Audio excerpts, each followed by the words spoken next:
Welcome back to the channel, guys. Today, you already know what we're doing. So the thumbnail, so the title, we're getting this thing kind of sealed up. Look how nice that thing sits in the front. Look at that. Looks good. If you guys didn't remember, we were able to finish the front suspension and the engine swap on this car, but we did not get to do the rear coilovers and lower control arms because all the bolts are broken from the thieves taking out the old suspension and just kind of cross-threading everything in there. So today we kind of have to undo that, and the way we have to undo that is basically with a grinder, with a cutoff wheel, with oh wow, look at that, sawzall, and I have a die grinder. So with those three tools, we're gonna have to cut off the old bolts, the old nuts, and then put new bolts and nuts in. Seems pretty easy. It's a decent amount of work. First things first, we kind of got to pull this thing out of here, but we're limited on space today. Can't pull it up all the way, but I mean, the SC was here last video anyways. So we just need to pull it up enough so we have room on that side of the car, on this side, and on the back. All right, it's got more than enough room now for the jack stands, because we have to jack this thing up in the air pretty high actually to give us more than enough space to get in there with the grinder and everything else. Big guy, so I need a lot of space. And then we could assess the situation and probably start from one side to the other. I don't want to half work on one side and the other side, so that at the end of the day we have nothing done.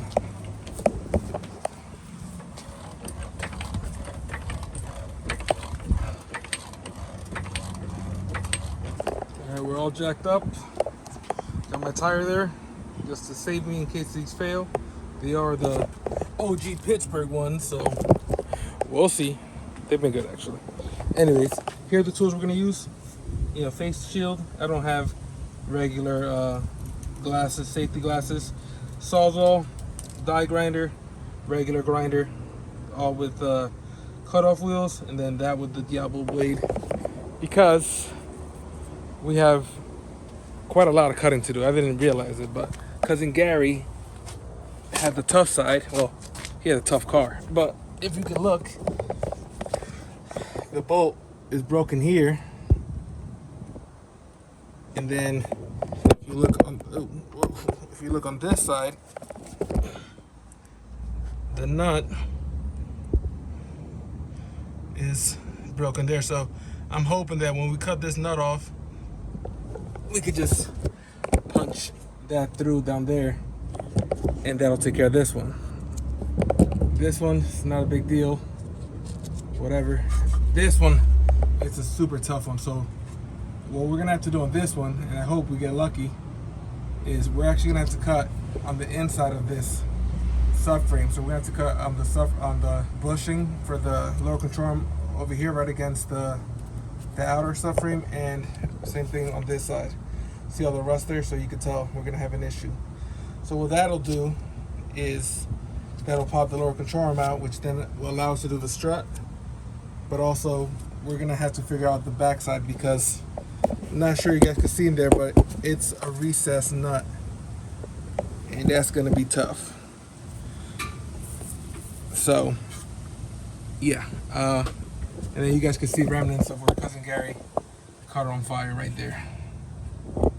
So first things first, we're gonna start from the outside and work our way in, one side at a time. Although I just said we were gonna start with the outside bolt, I just couldn't help myself and had to try my luck with the inner bolt first. After 3 different tools in about 45 minutes, I went back to the original plan. I threw 2 more tools into the mix, but things went much smoother. I'm not sure what you guys saw in the time lapse, because I realized afterwards that the angle was absolute buns, but I should have went with my initial plan to start from the outside in, and that's what ended up working. So you see here, kind of can tell the lower control arm is on the floor, and then if you look through here, you can see that hole is clear all the way through, and so is this one. See, all the way through. So here are the tools that actually helped get this done. So first and foremost, this die grinder helped cut the nut that was stuck off of.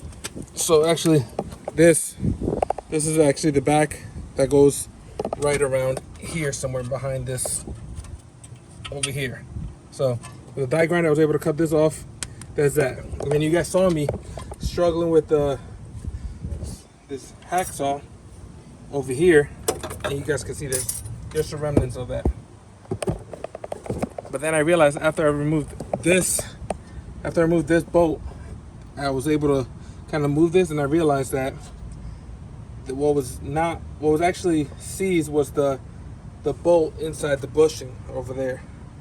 So then I was able to turn it, and then I was able, now that I was able to drop the whole control arm, I was able to put the grinder in there and cut off most of the bolt that was there. And then with the ratchet, the 19-inch socket, I put it on this nut, and I just kind of tightened it, loosened it, whatever, and it fell off. So now that we struggled and we spent an hour and a half doing that, we're going to show you guys on the passenger side, and it should be a lot faster now that I already struggled.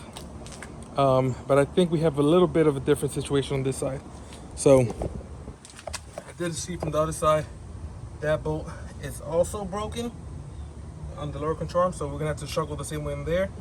We have to remove the sway bar end link bolts, 17, not a big deal. But here, what's happening is, again, the bolt is spinning with the bushing. So over there, the bolt was spinning, the bolt was seized to the bushing, and the bushing was not moving. Where here is the opposite. The bolt moves. I'll put the clip from the last video, so you can see me kind of hitting it, and it's just spinning. You can see that it's kind of spread out there because the bolt came out of the nut on the back end, but now it's stuck with this. So I'm gonna have to cut this head off the bolt on this side of the lower control arm and on the other side, and then it'll fall out. Same thing here. And then we should be able to put these coilovers and lower control arms on and finish up the suspension. So I'm getting kind of dizzy because I was down there for a while. But now that I know everything that I actually need, it makes it a little bit easier.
Yes, sirski. We got it out in a third of the time that we did on the other side. Oh, you guys are dirty. Can you see me better? So, it's easy. Again, like I explained before, first order of business was a trailing arm bolt. You can see right there.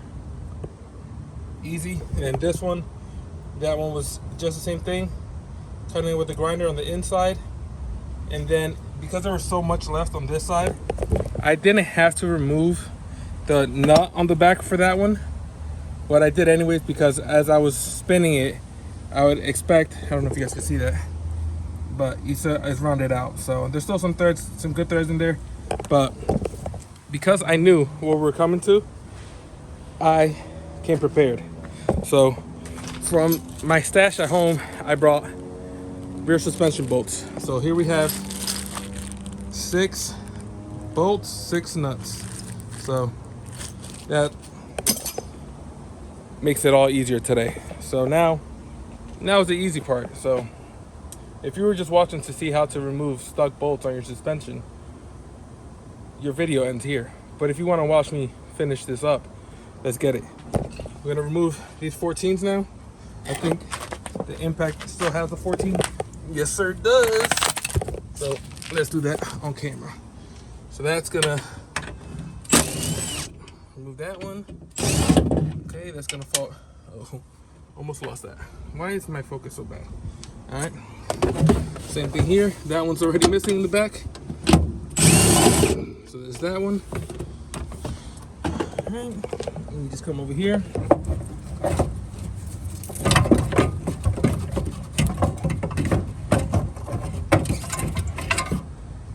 That's 1.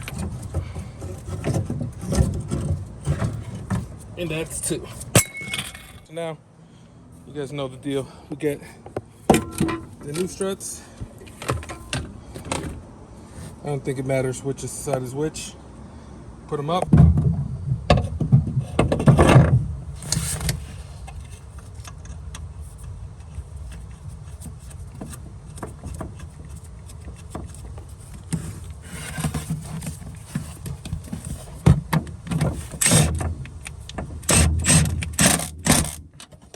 Same thing on this side.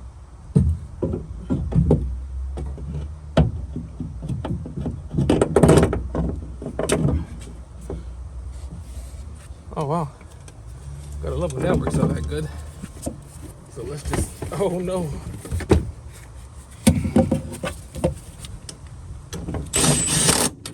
Next, it was time to install the lower control arms. The third bolt went in without a problem, the sway bar and link too, but the strut bolt needed to be switched for a longer one. And just like that, the passenger side was done. Onto the driver's side. This one gave me a little bit more trouble. For some reason, the strut was bottoming out on the control arm, so I had to put the trailing arm bolt first, then the subframe, and then push down on the brakes to finally get the last bolt in. Just like that, it's all done. Gotta slap the wheels on for you guys to get the full effect. Would you look at that? Would you look at that?